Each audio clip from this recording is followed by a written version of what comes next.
Hello, everyone, and welcome to this episode of the Kim Jacobs Show. How are you, Laquan I'm S. doing very Johnson? Over well. How are there? you? Doing good, doing All good. I'm right. so glad to have you here in the virtual studio audience today of the Kim Jacobs Show. We have some great things that we're going to be talking about, some educational and informative things that you all will be quite enlightened about from Laquan today. hmm So, in a nutshell, Laquan, let people know kind of what they can expect from you today when you're talking. Uh, hey Kim, how are you? Once again, how's everybody doing? I'm Laquan Johnson. I'm an author, motivational speaker, a podcaster. First and foremost, I'm a father and a husband to my beautiful wife Genevieve and my two lovely daughters, Ava Monet and Eva Monet. And basically, we're going to speak about how you can run your race. That's how I term it. I want to help guide and assist people to run their race effectively. You know what I'm saying? In life, because that's what this life thing is. It's a race at the end of the day. We're all running it. Some people run it effectively. Some people not so effectively. Some people get coaches and tutors. Some people think they can do it by themselves. At the end of the day, the race will, it will end one day. So we want to run an effective race so we can ultimately win the race. Running an effective race. And Yeah. so we're going to learn a lot more Yeah. about that throughout this hour. How do we Absolutely. run our own personal race, hmm especially with Laquan coming to talk from a representation of the disenfranchised Yes. community from his perspective Yes. and the African American community. He's heavily focused and made that a passion of his. So when we come back after this commercial break, I am going to formally introduce him and then we're going to learn some of his backstory. Let's take it back to All right. learn who is Laquan All right. S. Johnson. We'll Thank be you. right back after this commercial break. We'll be right back. When someone has lost a loved one, they want to know what exactly happened. They want to know, is the other person going to be held responsible? And they want closure. At Hunter and Everett, we help clients that have lost a loved one move on and to do that with dignity and respect that they deserve.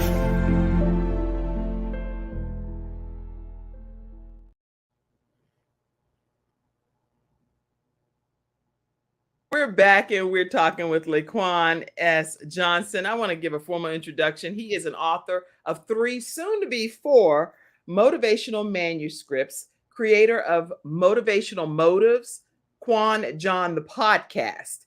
And he is also a motivational speaker on behalf of the Black community and the disenfranchised.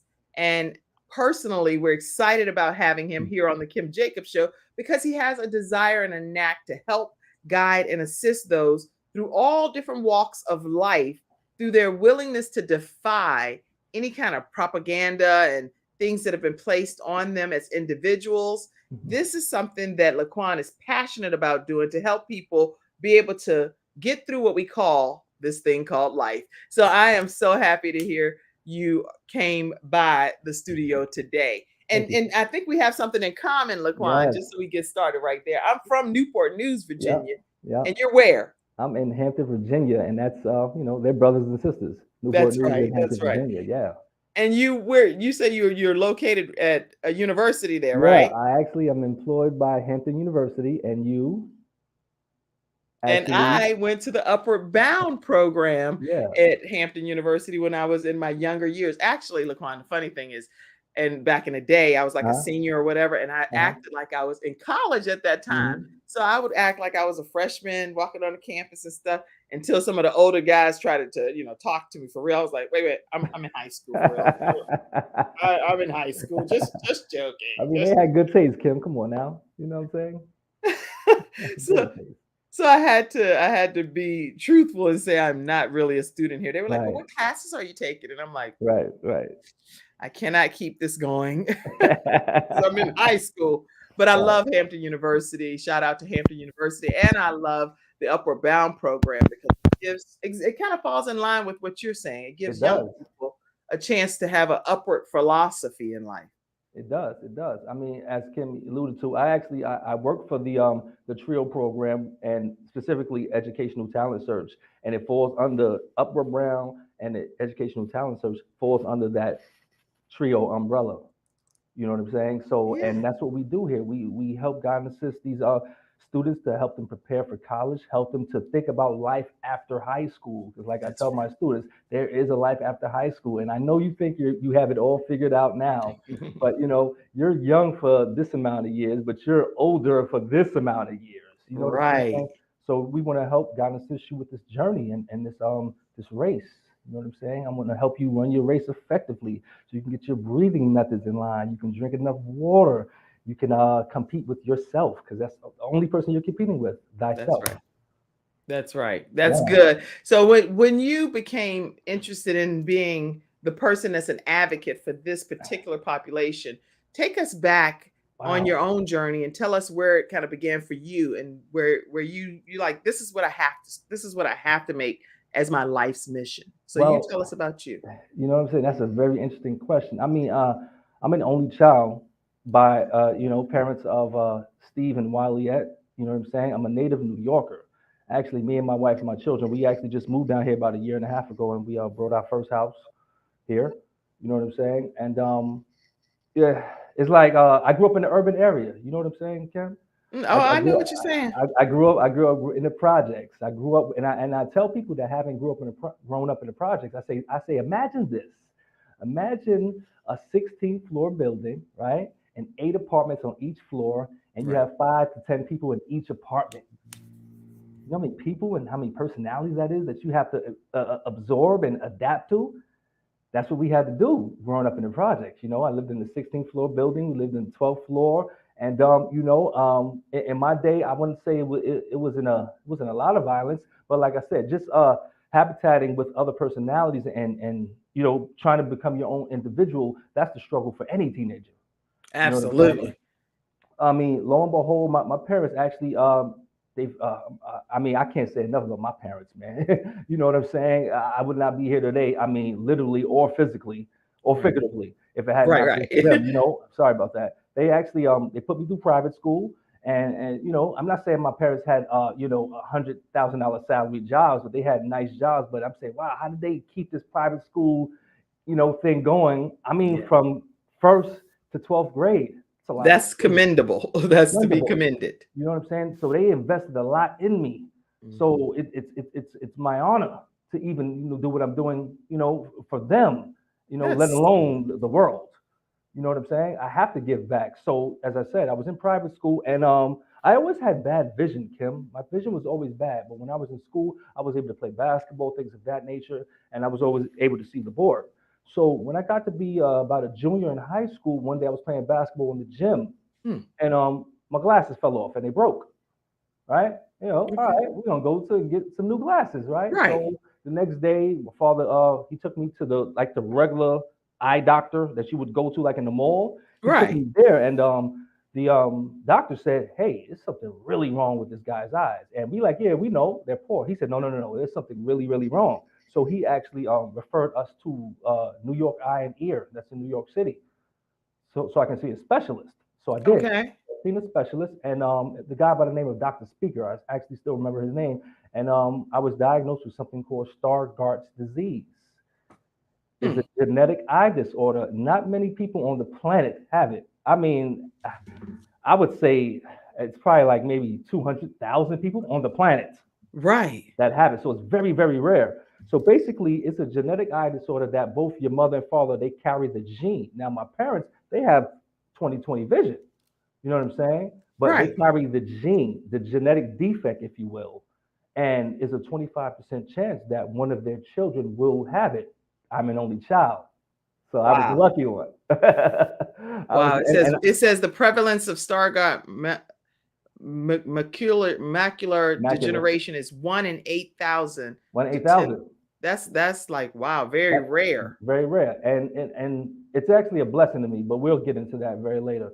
So I got Stargardt disease now, so I get my glasses, and I graduate high school like everyone else, but I wasn't like my friends, my peers. Everyone was going to school, was going to college. I didn't go to school right after high school. Why? Because I thought I was cool. Let's say that. And I said, well, you know what? I have my high school diploma. I'm good to go now. And I moved out of the house when I was Okay. 18. I moved with some relatives in the state of Virginia, And this is where I kind of found myself, because I found myself through my trials and tribulations. I found myself by understanding how hard life was, and I found myself by learning that I didn't know what I thought I knew about life. Hmm. You know what I'm saying? So, Yeah. I married very early. I think I married when I was like 21. I eloped. My parents were very angry with that. Oh yeah. Yes. You know what I'm Definitely saying? angry with that. I have an elder son. I have my son, and I struggled from the age of 18 to 24. Now, by the way, during this time, I wouldn't wear my glasses. Kim, So now you're walking around with Stargardt disease, almost not died. wearing your glasses. Things are progressing because it's a Yep, progressive yep, vision loss yep, disease. yep.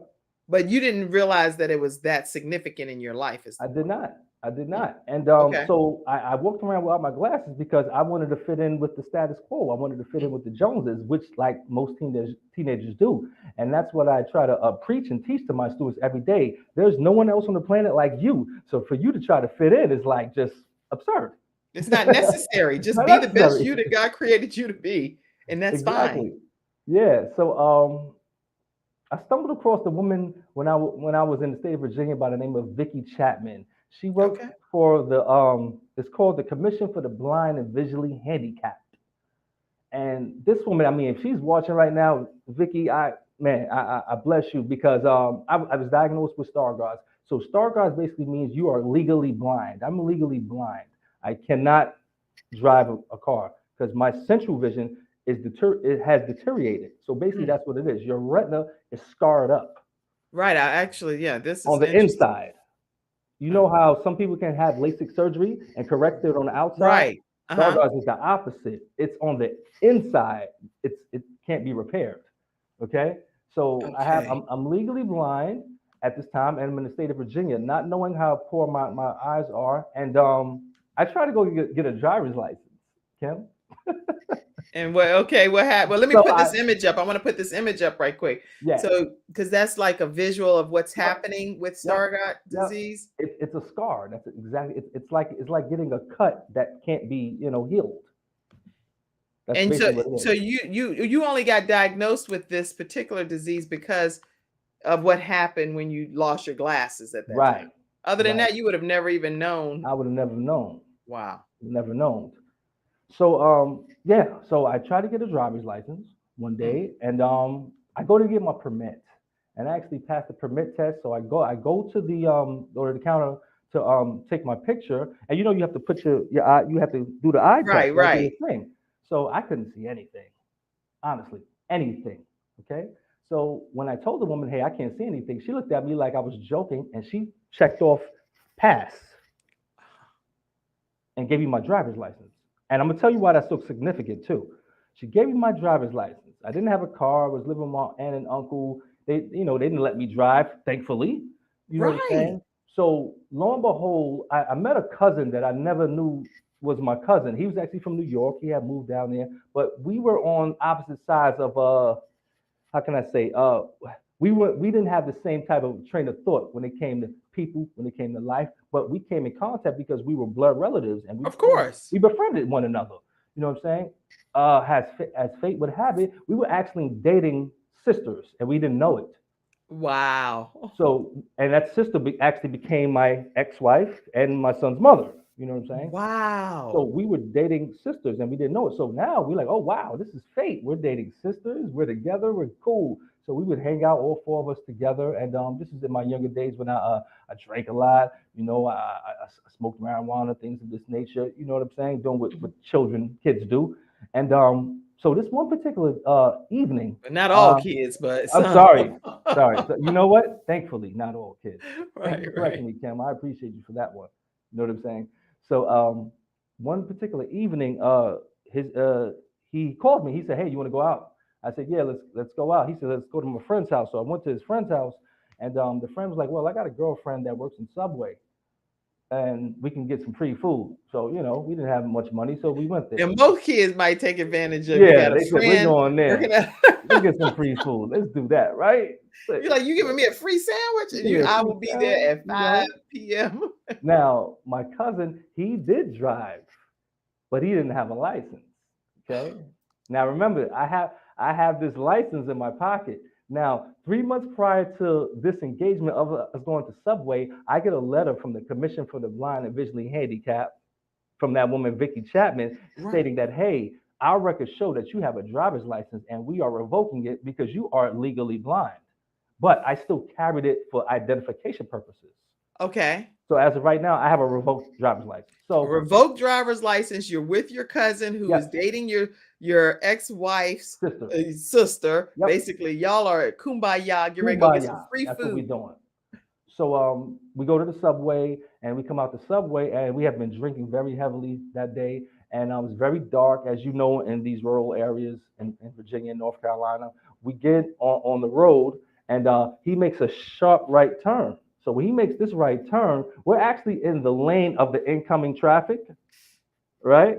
Thank Oh, God no car or truck was coming. okay. And we actually flipped off and fell off a cliff. Oh my, I cannot expect that you were going to say that. Yeah, we actually, this is one of the 3 times that I actually almost died with this particular gentleman. So One of 3 times? 3 times, and Okay. it can be read in Motivational Motives, but we'll get to that later. Yeah, yes. So we fell off the cliff, and we tumbled off the cliff, and only I closed my eyes and I put my hand up to the thing that you put your hangers Right, to on. hold on. I held on and just for dear life, and we tumbled down maybe 10 times, and then we was like on the edge where we just rocking. It's like we were in between life and death. Mm. We were just rocking on the edge, and we and tumbled around down about 12 more times, and we hit a tree. The top of the car hit a tree, boom, and I opened my eyes. And so when I opened my eyes, my window was that way, because the car was this way. You know what I'm saying? Right, It was right. that way. So I looked up and I looked to the side. He wasn't there. He wasn't in the driver's seat.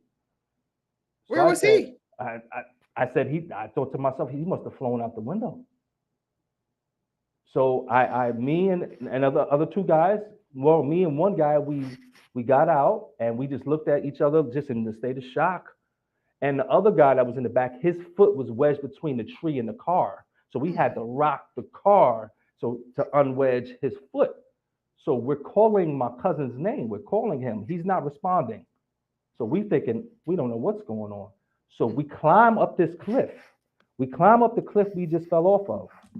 And we get to the street. Now, when we get to the street, there's like maybe 10, 12 people out there because they heard the boom. They're on the highway. They're on the street. And they asked us what happened. I said, we fell off the cliff.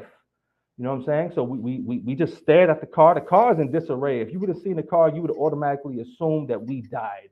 Of course. Okay, so we looked down there for about 5 minutes, and I say an angel. This guy that I say was an angel is an older European gentleman. He came to my side. He asked us. He said, "Is anybody else with you?" I said, "Yeah, my cousin. He's down there, but he's not in the car." Wow. And he looked at me and said, "That car's going to blow up very soon."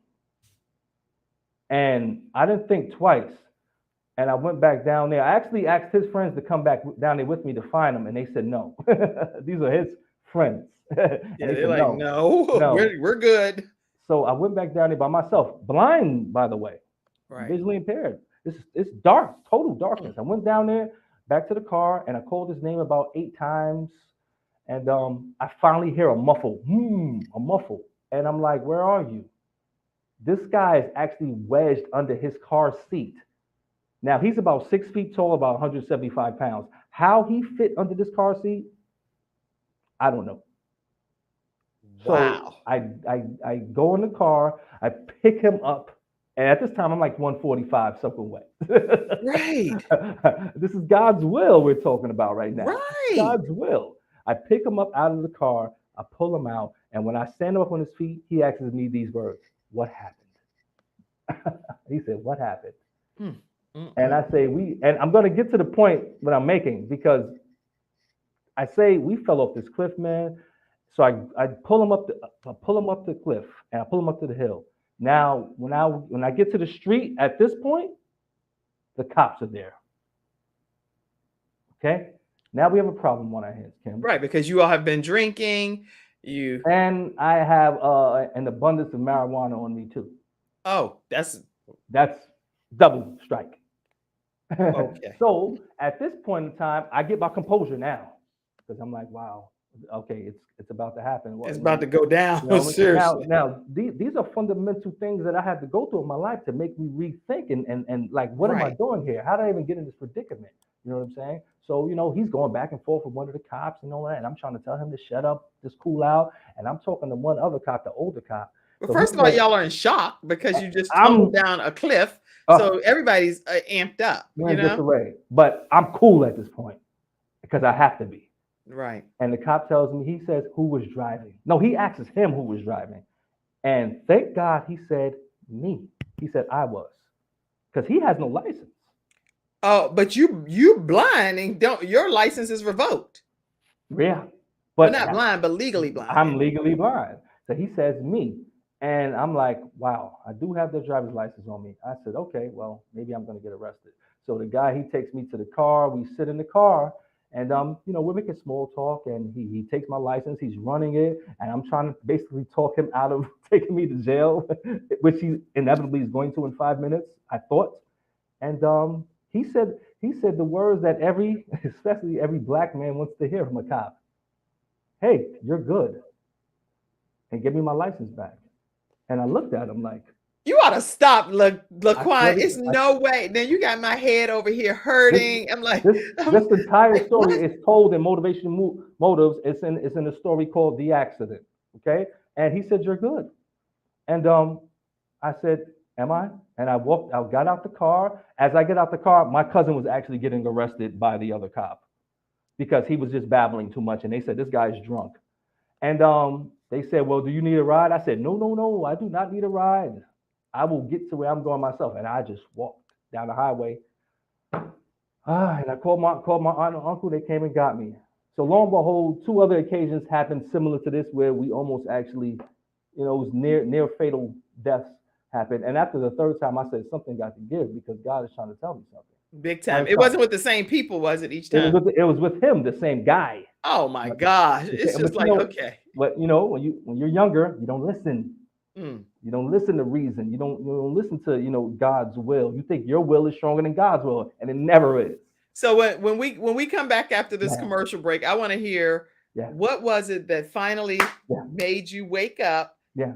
and say enough is enough, Yeah. and you're going to change some things around. So we'll Yeah. be right back right after this commercial I have break. peace of mind with Silver Shield Security, which has been protecting my family and home, along with servicing the Carolinas for over a decade. Silver Shield Security knows the importance of convenience and safety. Whether you live in an apartment or home or run a business, they are here to protect you from unwanted intrusions and fires. Call now at 704-440-4688 or visit the website at www.silvershield-security.com. You can use my promo code #ToneX and get 1/2 off your installation price. Don't forget to ask about the new no money down options. Let Silver Shield Security help to give you peace of mind, just like me and my family, and keep your business safe. All right. So what was the turning point for you that said, this is not the direction of my life? Okay. I'm moving forward. So I moved back to New York City because I was at my wit's end. I was living like a pauper. My cheeks were sunken in, wasn't eating well, a lot of drinking, drugging, things of that nature. And thankfully, the best parents in the world allowed me to come back into their home. I'm 24 at this time. You know what I'm saying? And I tell my students that every day. And I say, when you're 18, your parent isn't obligated to do anything for you. If they do, it's because they love you. Because legally, they don't have to speak to you again. You know what I'm saying? Back in the early 20th century, when you were 18, you were an adult, and they send you about your business. You know what I'm saying? So my parents, they let me in because I guess they saw something in me I had yet to see in myself.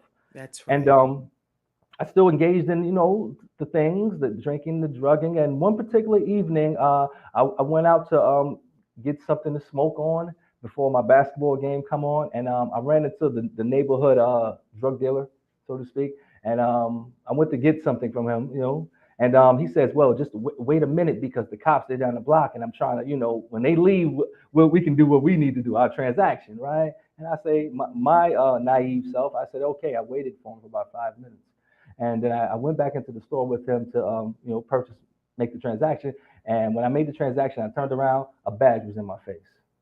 Because it was a setup. No, because they just hid. But he wasn't setting me up. But I guess the addiction to the allure of the drug. Who would stay there when someone tells you, hey, you know what, the cops are down the block. You know what, they're gonna leave in a That's a little cue. while. You want to go ahead and get going on with your life. This is Yeah, a way of escape for you to be able to go and do the right thing. but a 24, 25-year-old guy that's addicted to this narcotic or drug or whatever it is, they're gonna Right. stay. You know what I'm saying? Addiction. So we both get arrested. Okay. So we get arrested. By the way, my father is a New York City police detective too. Come on. Yeah, That is so important to say, Laquan. I had That to is just so I had to just important. jimmy that in there. I want to get arrested. I got arrested first, and he is a New York City police detective. So we float around in what they call a paddy wagon. A paddy wagon is basically where they put all the criminals in, and they go pick up more criminals. So we did that for about 5 hours. Okay, and the handcuffs on my wrist was so tight that my thumb was numb 9 months after the arrest. Oh, 9. That's how tight it was. So we finally get to the station, and they confiscate everything you have, your wallet and everything, yada yada yada. After you get to the station, you have to go somewhere named Central Booking. Central Booking is where this is like the county jail. This is where they house you until you see the judge. Okay, okay. so I get there. And I've never been arrested at this point in time in my life. You know what I'm saying? Everyone I Right, 'cause you know. got off with grace the last time. Exactly. I've So never been now arrested. you have Now, 2 more as incidents. you with the big boys now. So this guy, the drug dealer, he keeps on telling me, hey, don't rat me out, man. Don't rat me out. And I'm looking at him like, what are you talking about? Don't rat you out. Don't rat you out. I'm just coming here to get one little thing on you. You're the drug dealer. You know what Right. I'm saying? So this is where the epiphany came. So me and him, we're sitting in the cell, and they call you up one by one. So I guess they can check you out or do whatever they do. So they Right. called me. I went back and sat down. So they called him Walter Brown. That's not his real name. That's the fictitious name. You Yeah, know I'm what I'm like, saying? This is please don't say his also real name. no, not at all. This is a story in William and Mary in this book too. Okay. Okay. So they call his name and they say his birthday. His birthday was September 7th, 1954, and a bell went off. You want to know why that bell went off? Why? Tim, he was the same age as my father. Same birthday. Wow. And it dawned on me. I said, I'm actually out here with a guy that's my father's age that's still standing on the corner selling drugs, and he hasn't gotten his life together. What am I doing wrong? Wow, what an epiphany. So that just the birth date That, yeah, of your yeah, dad being yeah, the same age as this particular person that yeah, was giving you the drugs yeah, changed your life. yeah. This guy could be my father, but he's selling me drugs though. Wow. So you looked at him and his decision making Hmm. to help shape how you were going to change your life. Yep, yep. Wow. And the arresting officer, he said something else that actually validated my thought. He said, when we lock you guys up for these petty crimes, you guys are paying our mortgage because we're just getting overtime. So we go around, we look for you guys, and we work all night, and you guys are putting our kids through school. And I'm like, wow, right. He's right. So from that moment, what did you do differently that set you on the right path? First, I stopped smoking and drinking. First, Did you have to go through like a rehab program for that to happen? no, free will. Wow. It was free will because I think the bug that God put in my head and my heart was stronger than any therapeutic process that you can imagine. Mm. You know what I'm saying? And it still wasn't like I stopped the drinking and drugging, but I still had to really cope with this new living and lifestyle because I had been doing this for like maybe 8-9 years at this point in time in my life. So one day I'm laying on the couch, 24, 25, as a pauper is doing for his mother and father because I'm not supporting myself. I'm not giving them any money for rent. I'm not feeding myself. I'm a pauper at this point. And a friend of mine, he calls my house. And I'm like, hey, man, what's going on? I'm like, well, what you getting into today? He said, well, I'm going down to this orientation to this school named Monroe College. And I'm like, what? Where you going? He said, I'm going to Monroe College to sign up. He didn't even have his GED, but Monroe College, they allow you to get your GED and your associate's degree in the process. You understand? Wow. Yeah, that's what they do, And I said to myself, I'm coming with you. And then, Ta-da! and here we are 3 degrees later. Get out of here. 3 degrees later, Yeah, just because a friend was going to Monroe College, yeah, and that particular college allowed a person to get their GED and their associates yep, all together yep, in one swoop. What yep. an amazing, that first of all, that's an amazing Yeah, yeah, yeah. opportunity That's for a God's college will, to even man. think like that. God's will. That's I, good. I say to myself, what happens if he never calls? But he has to call. I have to pick up that phone, and I had the decision to make, and I followed. I ran my race. You know what I'm Yes. saying? I ran my race. Okay, so wow, I wasn't expecting any of what you shared, Yeah, and what a almost like tragedy to triumph yeah, situation. exactly, absolutely, yeah. And wonderful parents. How important, because you're dealing with Oh, college students and high school students with Upper Bound program and TRIO program at Hampton mhm, University. How mhm. important is it for parents to believe in their children, to support their children? Give us some perspectives from that I angle. mean, it's paramount. I mean, because we have to look at it twofold. We have parents that their backs are against the wall. You know what I'm saying? I was fortunate to be an only child. My parents only had to take care of one kid. We have Right. parents that have 4 children. We have parents that have 2 jobs. We have parents that they're going back to school to educate themselves. You know what I'm Right. saying? They have to pay the rent. They have to do all the things, and they're single parents. So we have to have that understanding first as counselors. You know what I'm saying? You're not speaking to someone that's having it easy. That's right. You know what I'm saying? So when you come in contact with a parent, yes, some of them are confrontational. Some of them are angry. Some of them do expect for you to do all the work as a counselor. So not only do you have to build a rapport with the student, you have to build a rapport with the guardian and the parent first. You know what I'm That's saying? Because you guys are working in tandem together. Because at the end of the day, the objective is the child's success. You know what I'm saying? And you have to kind of good. frame that for the parent and let them know, I know you love this child. You know what I'm saying? I know you want them to be all they can be. What do we have to do to work together to get them to that path, to get them to the self-belief, self-discipline, self-efficacy? You know what I'm That's saying? good. Because that's the objective at the end of the day. So you're saying parents and counselors and different school personnel working synergistically We have together to. for the common goal of the child. We have to. It never works if the parent is doing all the work or if the counselor is doing all the work. It never works. That's just like parenting. If you're mom and dad and mom does everything, that's not going to work. If No. dad does everything, that's not going to work. You have to have some type of balance. You know what I'm saying? What is my strength as a counselor? What is your strength as the parent? You know what I'm saying? There's things that they're going to speak to me about that they're not going to discuss with the parent, and vice versa. You know what I'm saying? And we have to be able to ascertain and discern what these things are. You know what I'm Good. saying? So we Now, can guide them.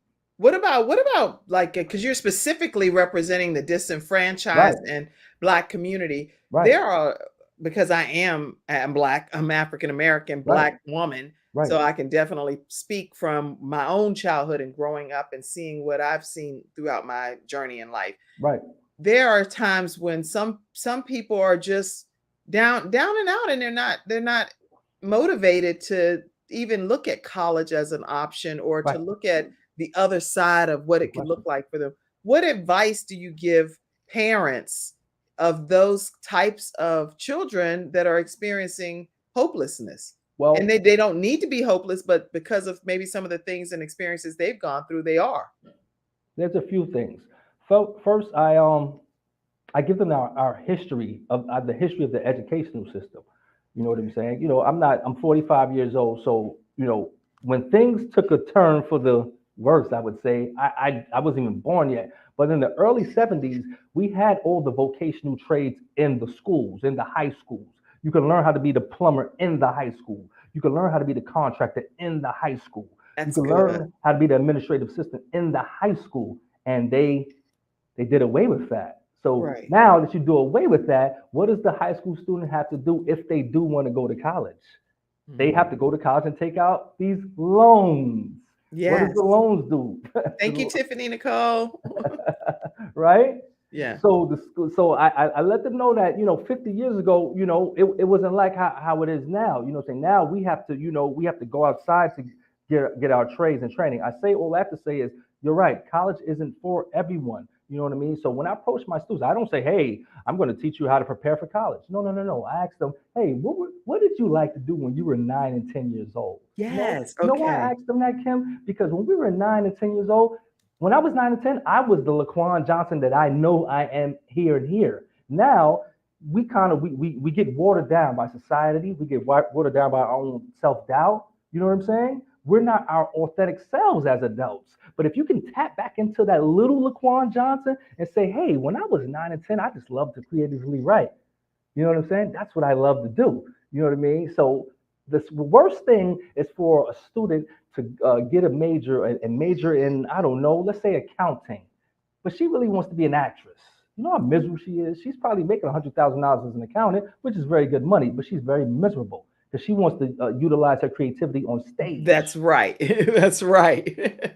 So You you give understand them what the I'm saying? history of the Of the educational system. system. You Yes, educate them, you help them connect back yes, with their younger selves type of yes. thing. Absolutely. And I self disclose my journey as I've done today. Because when they walk into this office, they think that Laquan Johnson is just the greatest guy with these 3 degrees on the wall. I'm like, no, no, no, no, no. Laquan Johnson was you 20 years ago. You know what I'm Wow. saying? Laquan Johnson is you. And you know what? And you are me. And I want to see you sitting on the other side of this desk when my daughter gets to your college or your office or your clinic. Wow. Y'all, listen, we are talking with Laquan Johnson today, who is nothing short of just totally inspirational being here with us Okay. here today. And he's sharing his personal journey of Yes. things he's had to overcome to become who he is today. 3 degrees later, after going through 3 bouts with near death That's experiences. right. And he's here live to share his story. I encourage you all to share this broadcast with your friends now. Go ahead and tag some people, invite them into the discussion Right. because we're talking with a real day kind of superhero person here that's Thank you. here I appreciate to it. help the disenfranchised and especially the African American community. So we're going to take a quick commercial break and we will be right back after this break. We'll be back. Nothing says I love you more than final expense insurance whole life protection. With funeral advocacy nationwide, saving you and your family 30 to 80% off funerals and cremations. Nothing says I love you more than Get Insured Solutions, LLC. GetInsured.Solutions, 704-499-3616. All right, we're back and we're talking with Laquan Johnson. Laquan, I want to talk about some things that you also have going on. You have a podcast. Mhm. So tell people about your podcast and how they can actually stay connected and tune in to your Well, podcast. What do you talk about? Tell everybody. well, we speak with Black people who have overcome adversity en route to their own prosperity. You know what I'm saying? We speak to the regular John and Jane Doe. You know what I'm saying? That have been hopeless at one point in time, and now they have this. They have a story to tell about how they Yeah, overcome their barriers and their disparity. You know what I'm that's saying? And my co-host is Miss Portia Mystique. She actually was a guest on your show a few months ago. And Miss Portia Mystique, she actually has, I'm a tagger. yeah, Mystique Rose Publishing Services. Yes. And it's a funny story how I met her. You know what I'm saying? Can I just tell you? You can go ahead and tell for sure, So please. when in 2020, this is when COVID just hit, right? COVID hit Yes. in March. I used to be a college counselor for disabled students in New York. I was a disability specialist. So when COVID hit, we were home for a year and a half, like completely home. Right. Everybody. We were Right. doing telecounseling. So when COVID hit, I actually used to smoke cigarettes and I used to still drink alcohol. I quit. When a lot of people went to the to the drink and the drug, I quit my cigarettes and I quit drinking. So that was the Okay. first thing. So when I quit those, I started reading a little bit because before this point, I wasn't reading a lot that as well as I should be reading or as much. So I read the book Hustle Harder, Hustle Smarter. It's by Curtis 50 Cent Jackson, the rapper, entrepreneur. Yes, And yes. after I read his book, I said, I can do this. By reading that book, the way he gives you snapshots of his world and how he took the urban area and he took those transferable skills and made it into, this great Business. conglomerate businessman. I said, that's what I'm going to do. Hey, way to go, And 50 Cent, for that's very inspiring. dope. Salute you, 50, for real. Yes. You know what I'm saying? So I started writing motivational motives. So initially, motivational motives, it was going to be a book of quotes. But all of our wives, men, your wife is, she's way brighter than you. So just listen to your wife, man. And I listened to my Listen to wife. your wife. Listen to your wife, and she said, you know what? Don't do quotes. That's kind of boring. And I said, all right. So I wrote Motivation Motives, which is a parabolic memoir. You know what I'm saying? Yeah. It's fictitious, but it's based on true accounts of people who have overcome hardship and who have or they have succumbed to their own fear of failure. You know what I'm saying? Wow. That's what this book is about in a nutshell. So lo and behold, the manuscript is done. Now I need somebody to help me, get it out there. That's right. Right? I need someone to Yes. help me get it out there. So there's a guy by the name of Dr. Boyce Watkins that he's an economist that I listen to, and he's a proponent of the Black community too. So I was listening to him, and it was a woman on there that was talking about self-publishing one day, ironically. And nothing happens by happenstance. I right, believe you said just right. ironically. God's Everything will. is ordained. Your steps Thank are you. ordered, Laquan, over there. Thank you. So she mentioned a site by the name of Upwork. And Upwork, you can find anything. You can find publishers, editors, formatters, whatever you need. Upworks.com. If you That's go right. there, you can definitely get any kind of project accomplished at hardly no cost. Right. So I met Portia Mystique on Upwork, and she helped me format my book. And after it was all said and done, we actually have become good friends. And I knew I wanted to start a podcast because I'm home, I have a lot of time on my hands. And I said, hey, do you want to be my co-host? She's in Nigeria. You know what I'm saying? Oh yeah, she's phenomenal too. She's been a guest here on the show, and shout out to you, Portia. That's right. And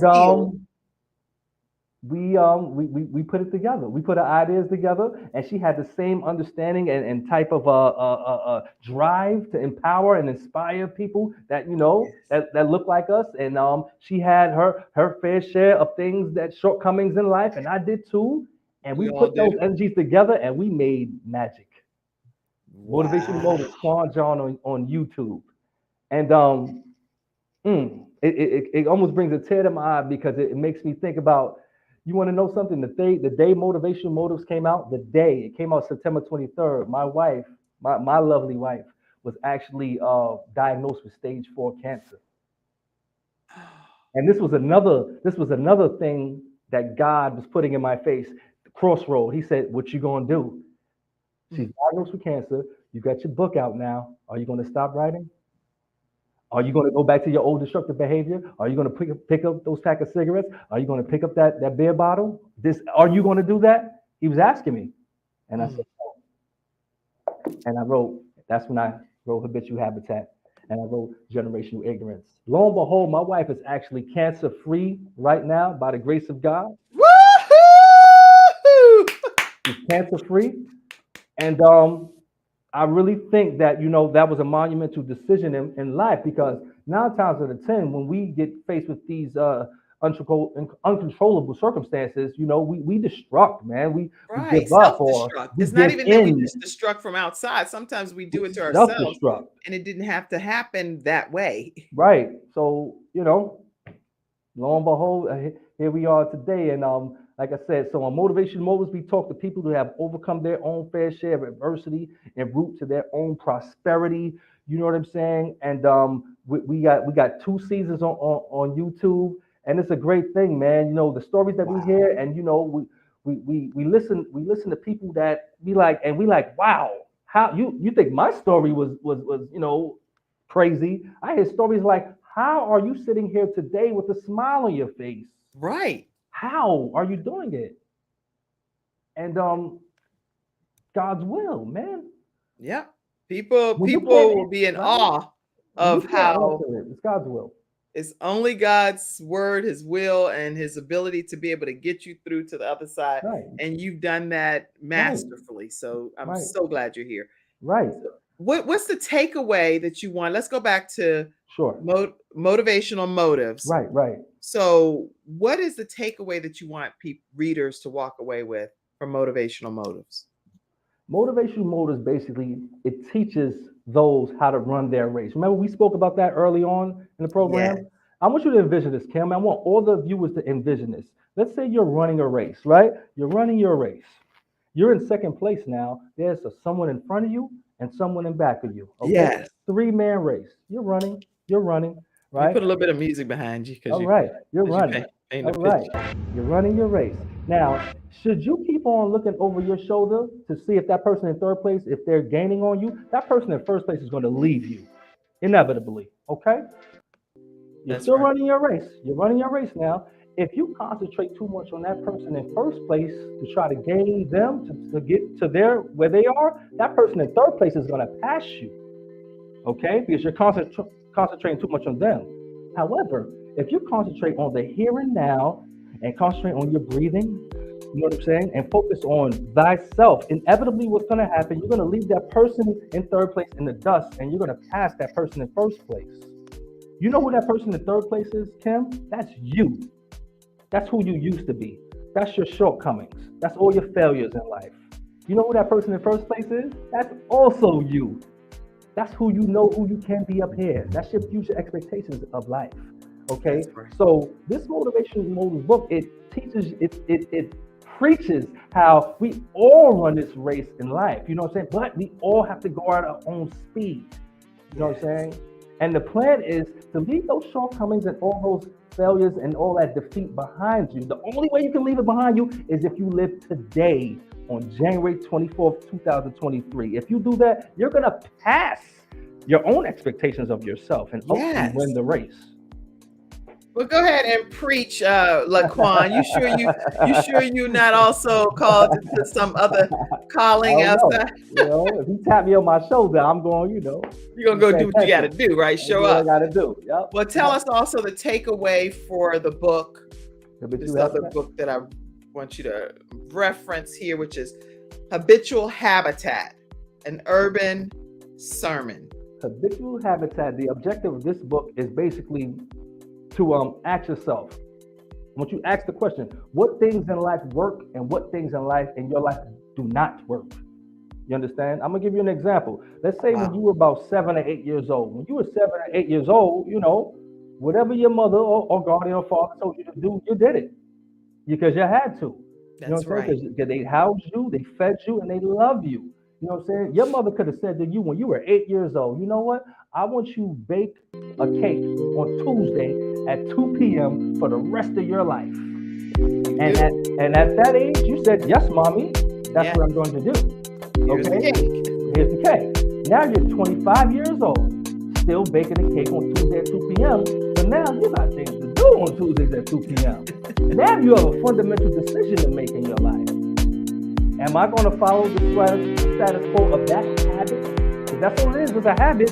That's you know right. what I'm saying? Or am I going to say, hey, mommy, you know what? I love you. And thank you for teaching me how to bake those cakes. But now I'm going to make cupcakes on Sunday at 7 p.m. Right. The same habit, but just making an adjustment that works for your life. Right. So You have become a self-actualized person. You have done away with your habitual habitat. okay, I love that. Okay, takeaway from Generational Ignorance by Laquan S. Johnson. These are all of the books that you can obtain on Amazon or Audible by Laquan S. Johnson. So make sure you get your copy today. Go ahead. And Generational Ignorance, this is the book that's actually more dear to me. You know what I'm saying? I'm going to show you the back cover of the picture because I want to show you the guy I used to be. Can you see that? Oh no, okay. I have to find that image now. Go ahead. I used to be. Oh my gosh, I found it. Go ahead and tell us what the takeaway of is. I used to be that guy because I was living in my generational ignorance. The generational ignorance is when you're just following the status quo. It's kind of similar to habitual habitat. You're following what society says you should do. You know, I got a term that says the societal scale. The societal scale basically says, you know what? At 25, you should have your house. At 30, you should be married.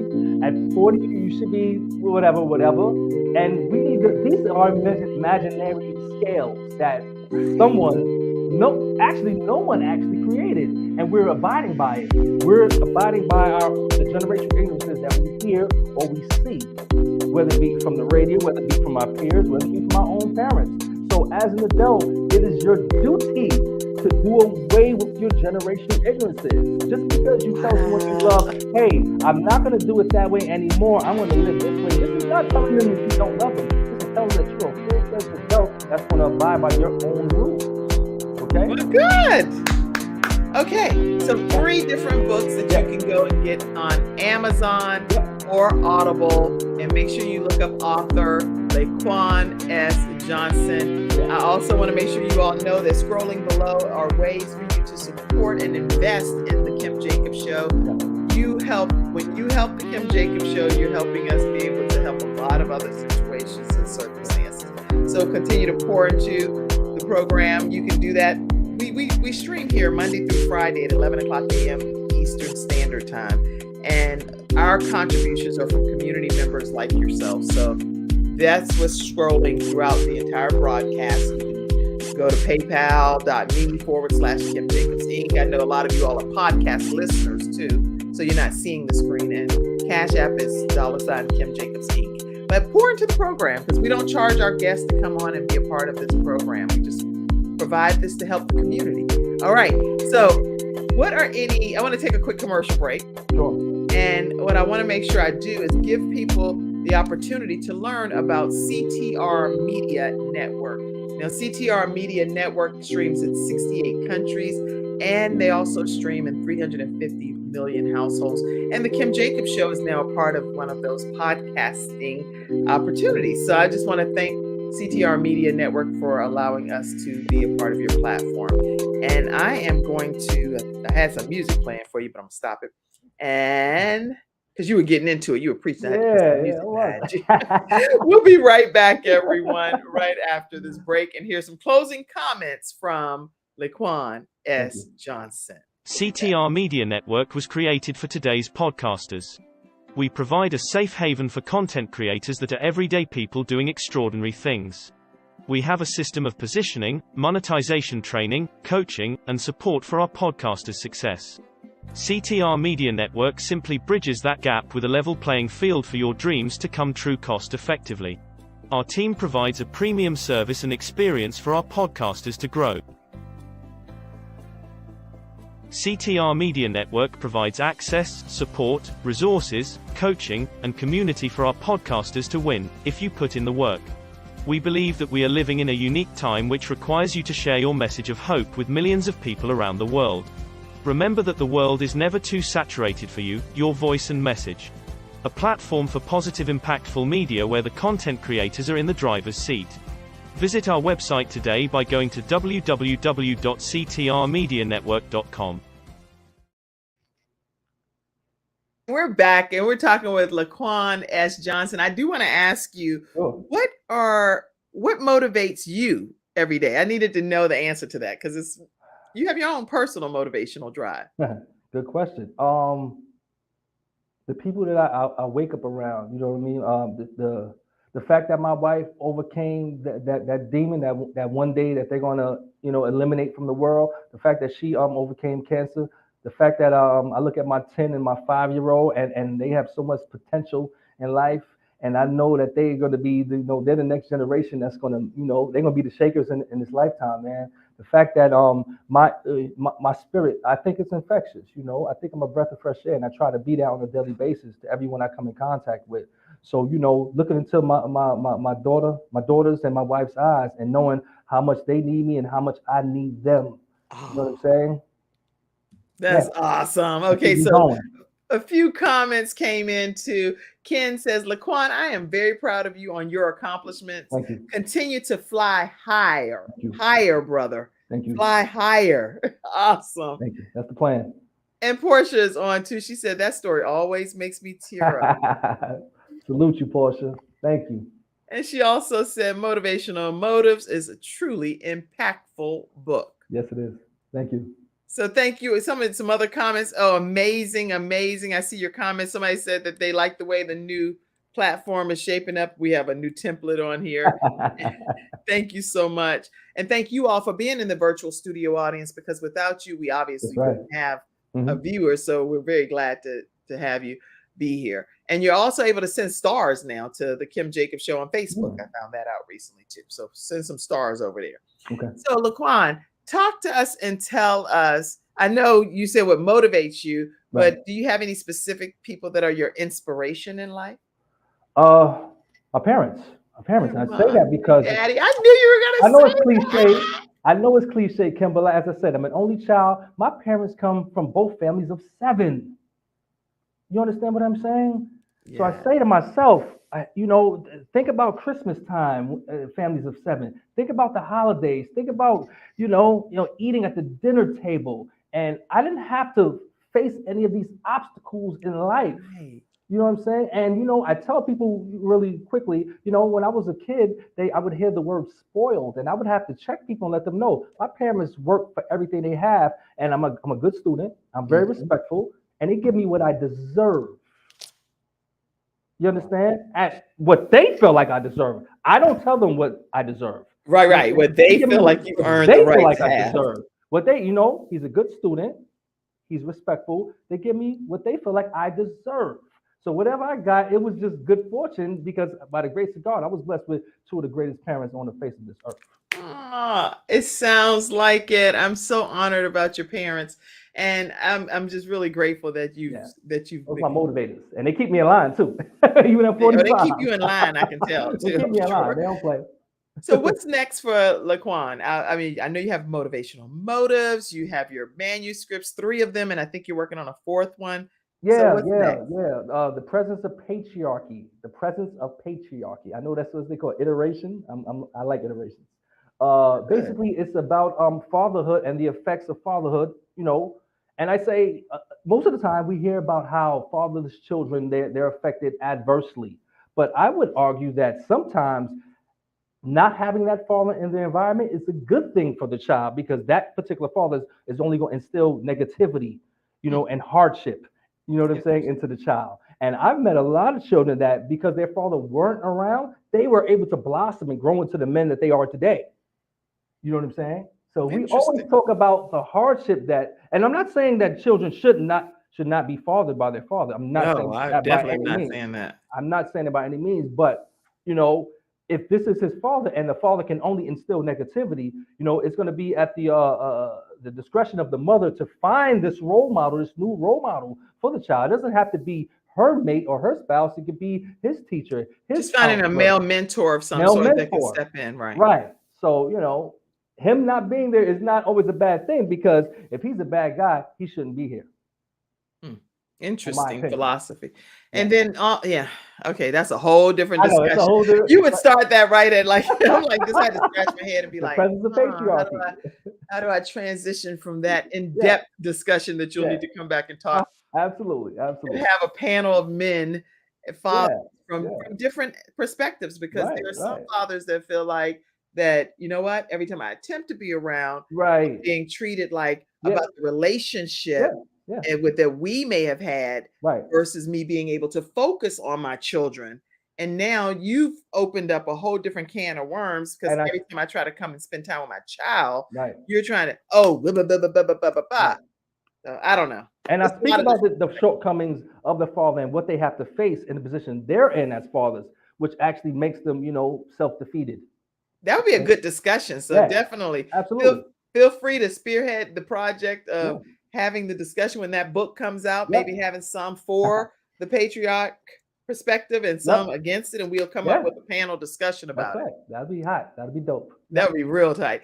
Okay, well, Hampton University, you have a jewel on your hand over here in the employee of Laquan Johnson, and we're honored that you came here on the Kim Jacobs Show. Thank you all for tuning in from the virtual studio audience. If you had one closing comment, Laquan, what would it be?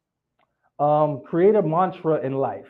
You know what I'm saying? My mother had a mantra when I was a kid. It was to try is to fail. And I followed that for a long time. But when I became an adult, I had to think like an adult. And my mantra is practice makes permanent, because you'll never be perfect. It doesn't exist. However, if you do the right things, you will make it a habit in your life, and it will be permanently embedded into your soul. Practice makes Permanent.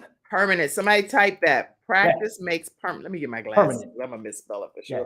Practice Okay. never makes perfect, Permanent. in my opinion. Practice That's good. makes permanent. Yeah. That's a quote from Laquan Right. Johnson. Right. And Good I or see all of bad. your comments. Practicing good or bad things makes permanent. Yeah, that's Yeah. right. Correct. Nadia says that you inspire her so much and always speaks inspiration and truth. Thank you so much from Nadia. And I see lots of other comments. That story. Okay. Thank Lots you, of guys. comments have come Appreciate in. you guys. So we're very glad to have all of you in the virtual studio audience today. Stay connected with Laquan by going to his podcast. You can check out Quan John podcast right on YouTube. Subscribe, y'all. Turn on your Please. notification bell so when Please. he goes live, you can actually be notified. Okay. Yep. All right, everybody. That's today's episode. We will be back tomorrow to talk with a young lady that is determined to help people see their self-worth starting in their childhood years, mentally and emotionally. She's written several children's books. We're going to have Cindy Young here in the virtual studio audience of the Kim Jacobs Show. So we'll see you tomorrow at 11 o'clock a.m. Eastern Standard Time. Thank you so much, Laquan, for being here today. And stay backstage. All right. Have a great one, everybody. All right. Bye-bye.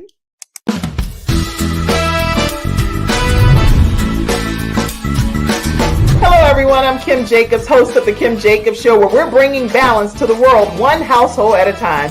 Listen, we go live every weekday, Monday through Friday at 11 o'clock a.m. Eastern Standard Time. I bring guests on that talk about their backstories, things that they've had to overcome to become who they are today. Many of them are balancing and juggling life, and they've become experts in different fields. So they're sharing tips with you to make your life just a little bit easier. Many times as a guest in the studio audience, you'll get a chance to walk away with a missing piece of the puzzle that might be missing in your life. Let's go on this journey together, and I look forward to seeing you Monday through Friday at 11 o'clock a.m. Eastern Standard Time, right here on the Kim Jacobs Show.